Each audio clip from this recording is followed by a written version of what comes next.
விட அதிக கால்சியம் உள்ள ஒரு 5 உணவு பற்றி தான் இந்த வீடியோவில் பார்க்க போகிறோம். எலும்புகள், பல்லு, ஹார்ட், மசில், நர்வ்ஸ் இது எல்லாத்துக்குமே கால்சியம் ரொம்ப அவசியம்தான். நம்ம பாடியில் 99% ஆஃப் கால்சியம் பல்லுலையும் போன்லையுமே போய் டெபாசிட் ஆகுது. கால்சியம் டிஃபிஷியன்சினால வர சிம்டம்ஸ் தான் போன் வீக்காக இருக்கிறது, இல்லை நெக் பெயின் வருது, உங்களுடைய ஜாயின்ஸ்ல எல்லாம் கிராக்லிங் சவுண்ட் கேட்குறது, லோயர் பேக் பெயின் வருது, பல்லு சொத்தையாகிறது, கேவிட்டிஸ் வருது. இது எல்லாமே கால்சியம் டிஃபிஷியன்சியோட ஒரு சிம்டம் தான். சரி, எதனால இந்த கால்சியம் டிஃபிஷியன்சி வருது அப்படின்னு பார்த்துருவோமா? உங்கள் டயட்டில் போதுமான அளவு கால்சியம் நீங்கள் சேர்த்துக்காமல் இருக்கலாம். அப்படி இல்லைன்னா நீங்கள் சேர்த்துக்கிற கால்சியம் உங்கள் பாடியில் அப்சர்வ் ஆகாமல் இருக்கும். எப்படி அப்சர்வ் ஆகாமல் இருக்கும்? அதில் ஒரு 2 டைப் இருக்குங்க. உங்களுக்கு சம்டைம்ஸ் வீக் டைஜஷன் இருந்துச்சுன்னா இந்த கால்சியம் அப்சர்வ் ஆகாமல் இருக்கும். அப்படி இல்லைன்னா நீங்கள் வேற ஏதோ ஒரு பிரச்சனைக்காக நீங்கள் மெடிகேஷன்ஸ் எடுக்கும் பொழுது அது இந்த கால்சியம் அப்சர்ப்ஷனை தடுக்கலாம். மட்டும் இல்லாமல் எக்ஸசிவாக காஃபி, டீ, அதுவும் ஸ்வீட் அதிகமாக சாப்பிட்ற பர்சனாக இருந்தால் கூட உங்களோட கால்சியம் அப்சர்ப்ஷனை இது தடுக்கலாம். சரி, இப்போ அந்த முக்கியமான 5 உணவுகளை பற்றி தான் பார்க்க போகிறோம். 5வது சுண்ணாம்பு. இந்த சுண்ணாம்பை எப்படி எடுத்துக்கலாம் அப்படின்னா, ஒரு பிஞ்ச் ஆஃப் சுண்ணாம்பு போதும். அது காலையில் நீங்கள் பிரேக்ஃபாஸ்ட்டு சாப்பிட்றதுக்கு முன்னாடி தயிரில் கலந்து அப்படியே நீங்கள் கன்சியூம் பண்ணலாம். ஏன் தயிரில் கலந்து கன்சியூம் பண்ண சொல்கிறேன்னா, இந்த கால்சியம் அப்சர்வ் ஆகிறதுக்கு ஃபேட் ரொம்ப தேவைப்படும். அதே நேரத்தில் தயிர்லையும் அதிகமான கால்சியம் இருக்குது. சப்போஸ் நீங்கள் தயிர் சாப்பிடாத பர்சனாக இருந்தீங்கன்னா ஒரு வெஜிடபிள்ஸோட நீங்கள் சேர்த்து சாப்பிடலாம், இல்லைனா பருப்பு குழம்போட கூட நீங்கள் அதை சேர்த்து சாப்பிடலாம். வாட்டரோட சேர்த்து சாப்பிட்றது அந்த அளவுக்கு எஃபெக்டிவாக இருக்காது. அதே நேரத்தில் maybe it can cause deposition of stone in the kidney. Number 4 பார்த்தீங்கன்னா செசமி சீட்ஸ்.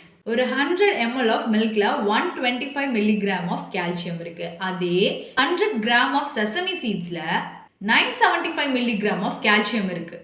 அப்படின்னா பாலை விட 8 மடங்கு அதிகமான கால்சியம் இந்த செசமி சீட்ஸில் இருக்குங்க. நீங்கள் கோல்டு ப்ரெஸ் செசமி ஆயில், அதாங்க நல்லெண்ணெய் நீங்கள் உணவு முறையில் சேர்த்துக்கிறது மூலியமா உங்களுக்கு கால்சியம் கிடைக்கும். இந்த செசமி சீட்ஸில் வெறும் கால்சியம் மட்டும் இல்லைங்க, மெக்னீஷியம், ஜிங்க், மேங்கனீஸ் போன்ற பல தாதுக்கள் இருக்குது. இது உங்களோட கால்சியத்தை பாடியில் அப்சர்வ் பண்ணிக்க பயங்கர ஹெல்ப்ஃபுல்லாக இருக்கும். அதே நேரத்தில் எலும்புகளுக்கும் இந்த எலமெண்ட்ஸ் ரொம்ப ரொம்ப முக்கியம்தான். உங்களுக்கு முட்டி வலி இருக்குது அப்படின்னா நீங்கள் மெடிகேஷன்ஸ் எடுத்துக்கிறதோடு சேர்த்து 40 grams ஆஃப் செசமி சீட்ஸ் எடுத்துக்கிறனால 63% ஆஃப் கியூர் ஆகுதுன்னு நல்ல ஒரு ரிசல்ட் பார்த்துருக்குறாங்க. அது மட்டும் இல்லை, இந்த செசமி சீட்ஸில் செசமின்னு ஒரு காம்பவுண்ட் இருக்குது. அது உங்கள் காட்லேஜுக்கு கூட ரொம்ப நல்லது. ஸோ கண்டிப்பாக இந்த நல்லெண்ணெய்களை உணவு முறையில் அதிகமாக சேர்த்துக்கங்க. நம்பர் 3 ஹார்ஸ் கிராம், அதாங்க கொள்ளு.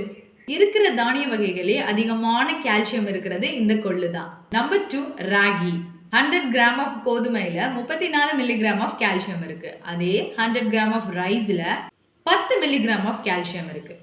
ஆனால் இந்த ராகியில் 100 கிராம் ஆஃப் நீங்கள் ராகி எடுக்கும் பொழுது 330 milligram ஆஃப் கால்சியம் கிடைக்குது. அப்போ உங்களுக்கு கோதுமை விட 10 மடங்கு அதிகமாக கிடைக்குது. ரைஸை விட 33% உங்களுக்கு அதிகமான கால்சியம் கிடைக்குது. இந்த ராகியில் பொட்டாசியம் அதிகமாக இருக்குது. ஹைப்பர் டென்ஷன் பேஷண்ட் கூட தாராளமாக இந்த ராகியை அதிகமாக உணவு முறையில் சேர்த்துக்கலாம். பாலை விட அதிகமான கால்சியம் இருக்கிற உணவில் முதலிடத்தில் இருக்கிறது தான் அமர்நாத் என்று அழைக்கப்படுகிற தண்டுக்கீரையின் விதைகள். 100 grams ஆஃப் அமர்நாத்தில் 340 milligram ஆஃப் கால்சியம் இருக்குது. ஸோ நான் சொன்ன இந்த 5 உணவு முறைகளையும் உங்கள் உணவில் இருக்கான்னு சரி பார்த்து சாப்பிடுங்க. அப்போ தான் உங்களுக்கு கால்சியம் அதிகமாக கிடைக்கும். அதே நேரத்தில் அடிக்கடி இடுப்பு வலி, கழுத்து வலி, போன் ரொம்ப வீக்காக இருக்குன்னு சொல்கிற உங்கள் ஃப்ரெண்ட்ஸ்க்கு இந்த வீடியோவை ஷேர் பண்ண மறந்துடாதீங்க.